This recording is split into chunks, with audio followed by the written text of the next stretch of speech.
Bonjour Audrey Racine. Bonjour Julien. Triste affaire, les hippopotames. Je sais que ça vous attriste.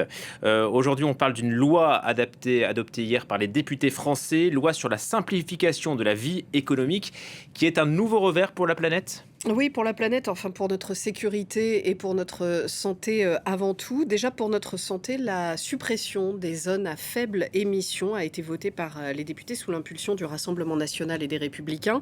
Le gouvernement s'en est ému, mais a dit penser que la mesure sera de toute façon censurée par le Conseil constitutionnel. Cela reste à voir.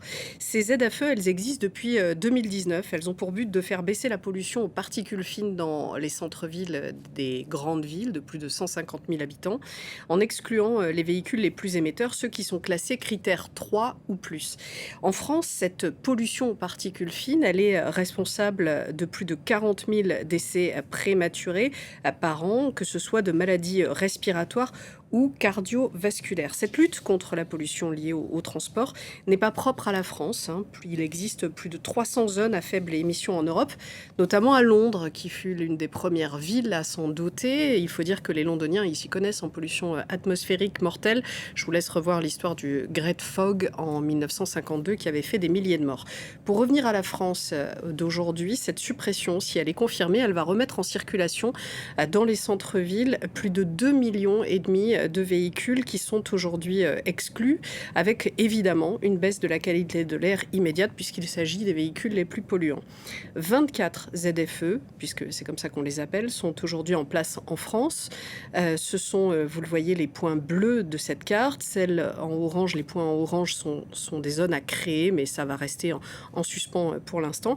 Les deux triangles sur Paris et Lyon, c'est parce que ce sont les deux villes où la qualité de l'air est régulièrement trop mauvaise, selon les standards de l'Organisation mondiale de la santé. Trop mauvaise, ce qui veut dire dangereuse pour ses habitants. Et Audrey, ce n'est pas le seul recul environnemental de ce projet de loi adopté hier. Non, malheureusement, ça va vous paraître moins concernant. Et pourtant, les députés ont voté aussi une restriction du zéro artificialisation nette. C'est un dispositif qui visait à protéger les sols. Et donc, je vais y revenir, le puits carbone de la France. Selon ce document que vous voyez du ministère de la Transition écologique, dans les années 2010, on perdait l'équivalent de 5 terrains de football par heure de sol nu, 24 000 hectares par an. Le but de la loi sur le zéro artificialisation nette, c'était d'atteindre la neutralité artificialisation en 2050, c'est-à-dire que à ce moment-là, si on construisait, on devait restaurer la même surface équivalente. Des figures de la droite ont vu ça comme une interdiction pure et simple de construire et craignaient des conséquences sur le logement, sans comprendre ce que cette bétonisation implique comme conséquence pour le climat et donc économique et en qualité de vie. Concrètement, ce que prévoit cette loi qui a été votée hier, c'est des dérogations soit sur la surface de certains projets qui pourraient donc dépasser la taille maximum qui était prévue par la loi initiale, soit une suppression des compensations écologiques, c'est-à-dire que les promoteurs ne devraient pas renaturaliser une surface équivalente. Et cette bétonisation à outrance, elle provoque quoi alors sur l'environnement ? Je vous ai souvent parlé ici des puits carbone. C'est ce CO2 que capturent les océans, mais aussi les forêts et les sols. Et le puits carbone terrestre français, eh bien, il va pas bien, on va le voir. En 20 ans, il a perdu plus de la moitié de ses capacités d'absorption. Et ça, c'est dû à la fois à nos forêts qui ne sont pas en bonne santé, il y a des maladies, des coupes rases, etc., mais aussi à ces sols qu'on étouffe sous le béton. La semaine dernière, le CITEPA, l'organisme chargé par la France de surveiller ces émissions, a rendu son rapport sur les émissions brutes du pays.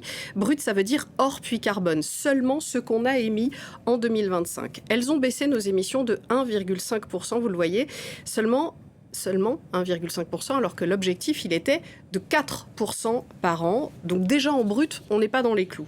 Mais en 2050, on est censé atteindre le zéro net, émettre encore un minimum, mais qui serait compensé là par nos puits carbone. Alors, si on n'atteint pas nos objectifs de réduction d'émissions, mais si en plus on étouffe les sols qui pourraient nous aider encore un peu, autant dire qu'on n'atteindra jamais cette neutralité carbone.